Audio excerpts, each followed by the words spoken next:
Hello, everyone. So one of the websites that I'm choosing to use for my 5 technologies is called Biblionasium. So Biblionasium is similar to Epic in that you can have your students read on here, but it goes a lot deeper than Epic in that it offers the students the opportunity to meet challenges that are set by the teachers. The teachers choose what books the students can read by adding them to their bookshelf. The students can write reviews of the books and share them with their classmates to encourage other kids to read those books as well.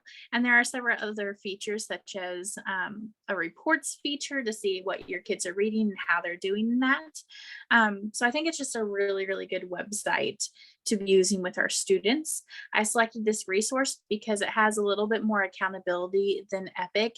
A lot of times with Epic, they'll just read, or flip through the pages really fast to get the different badges instead of actually reading the books, and you can't really fully see that. But in the reports page on this, you can get a better idea of what your students are reading, how long they're reading for, so on and so forth. My goal for using this in my classroom is really just to get a better view on what my kids are reading and how they're reading, and the different types of things that they're reading, but then also to encourage my students to communicate with each other about their reading and so what they think of books, so on and so forth. My intended audience for this video is other teachers, just so that they can get a view of what this website is like, and see all the different benefits that can be gained, all the different insights that can be gained through this website.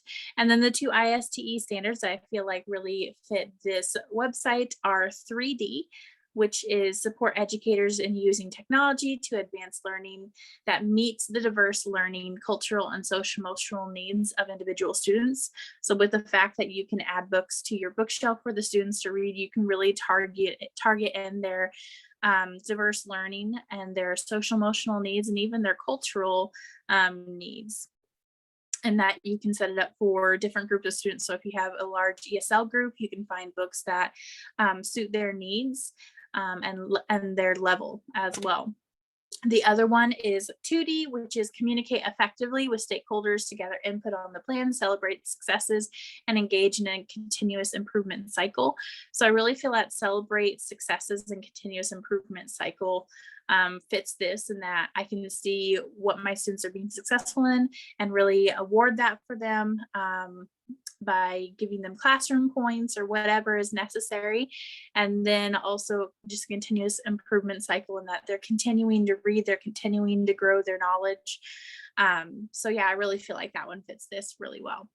A couple things about this website that I want to show a little bit is that when you first log in, it'll walk you through how to make your own group. So if you look at mine, I made my group with my students and I titled it Miss Hutchison's 4th grade. And as you do that, it'll ask for what grade that you're looking for, and then permissions for the students. Can they share their reviews with other students? Do I want to approve their reviews before they share them?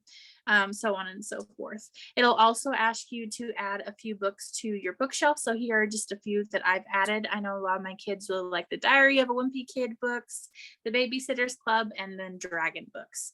So I added a few of those. A couple of other things that I can look at are a summer reading list.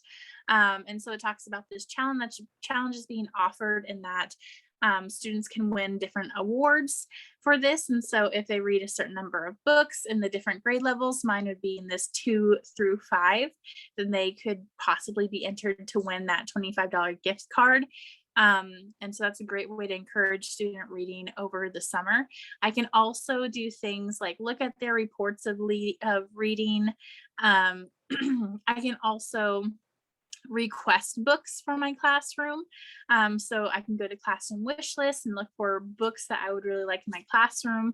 I can require books for students to read. So if we're doing a section over Kansas history, I can require certain Kansas history books to be read. Or if I just feel like a book is really, really good, I can recommend books I can mark favorite books. So if I see a lot of kids reading a certain book like Diary of a Wimpy Kid, I can add that to my favorites so that all the kids can see that. So I just feel like it's a really good way to not only encourage students to read, but also get a read of what they're looking at, and then be able to communicate with my kids. What are my likes? What are my recommendations? What do I want them to read? So that I can make sure they're having a broad range of reading. They're not just all reading one type of book, like all graphic novels, but they can read a large range of books. Thank you so much.